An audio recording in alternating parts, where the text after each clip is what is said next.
नमस्कार, बहुत बहुत स्वागत है आपका स्पोर्ट्स फैक्ट में। मैं हूं आपके साथ सध्या बेस्ट। आप सभी जानते हैं कि भारत और जिम्बाब्वे के बीच ओडीआई मैच चल रहा है और कल पहला मुकाबला खेला गया था।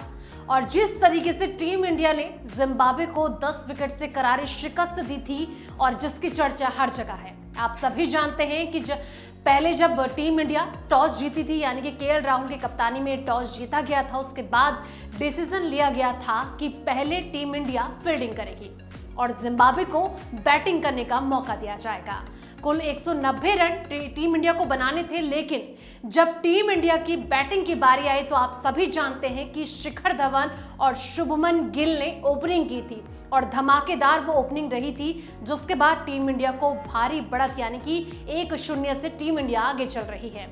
लेकिन यहां पर एक डिसीजन या यूं कहा जाए कि एक निर्णय केएल राहुल के लिए भारी पड़ सकता है, या यूं कहा जाए कि एक निर्णय केएल राहुल को ले डूबेगा आने वाले एशिया कप में। ऐसा हम नहीं बल्कि राहुल के खुद के एक निर्णय के द्वारा कहा जा रहा है। इस वीडियो को अंत तक जरूर देखें कि आखिर कौन सी वो चूक राहुल की तरफ से की गई है, वो आपको इस वीडियो में बताएंगे। तो हम बात कर रहे थे पहले मैच की, जो पहला मैच खेला गया था जिम्बाब्वे के खिलाफ। वहां पर हमने देखा था कि शिखर धवन और शुभमन गिल ने ओपनिंग की थी, लेकिन राहुल हमें बल्लेबाजी करते हुए नजर नहीं आए थे, क्योंकि इन दोनों ने ही जिस तरीके से जिम्बाब्वे को धूल चटा दी थी। अब बात ये की जा रही है कि अगर राहुल ओपनिंग नहीं करते हैं, क्योंकि जिस तरीके से फॉर्मेट की अगर बात की जाए तो वहां पर पहले मुकाबले भी जब हुए थे तो जो टीम बनाई गई थी वहां पर लगातार वो टीम एज इट इज देखने को मिली थी। हालांकि कुछ बदलाव भी किए थे।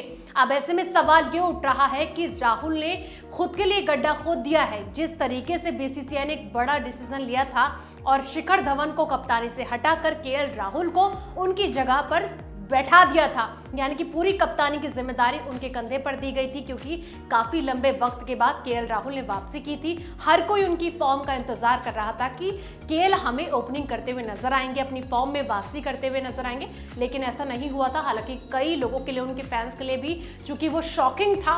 अब ये कहा जा रहा है कि अगर 2 मैच में केएल राहुल ओपनिंग नहीं करते हैं, क्योंकि आप सभी जानते हैं 2 ओपनर जो शिखर धवन और शुभमन गिल हैं, उनकी जगह पर अगर केएल ओपनिंग नहीं करते हैं तो आने वाला एशिया कप कितना ज्यादा राहुल के लिए भारी पड़ सकता है। ये यूं कहें कि जिस फॉर्म का इंतजार के लिए उन्हें वहां पर रखा गया था, जिम्बाब्वे के लिए रखा गया है, अगर वो उसका इस्तेमाल नहीं करते हैं तो राहुल की पोजीशन क्या होगी।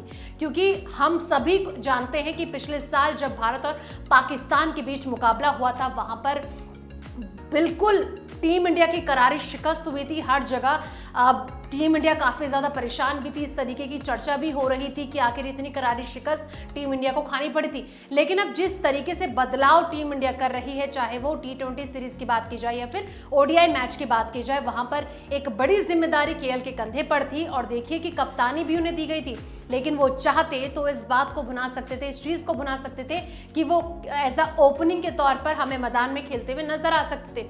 लेकिन अब ऐसा नहीं हुआ।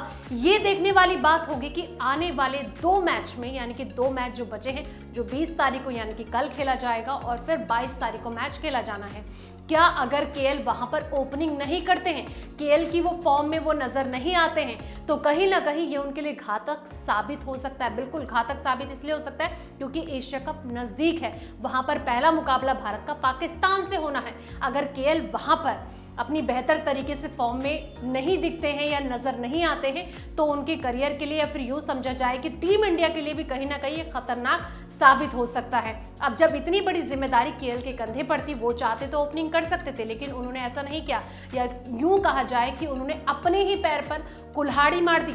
आपको क्या लगता है कि केएल को ओपनिंग करनी चाहिए, उनको अपनी फॉर्म में वापसी आना चाहिए? आप चाहते हैं कि वो अपनी फॉर्म में वापसी आए? कमेंट करके अपनी राय जरूर दें और साथ ही हमारे चैनल को सब्सक्राइब करना बिल्कुल ना भूलें।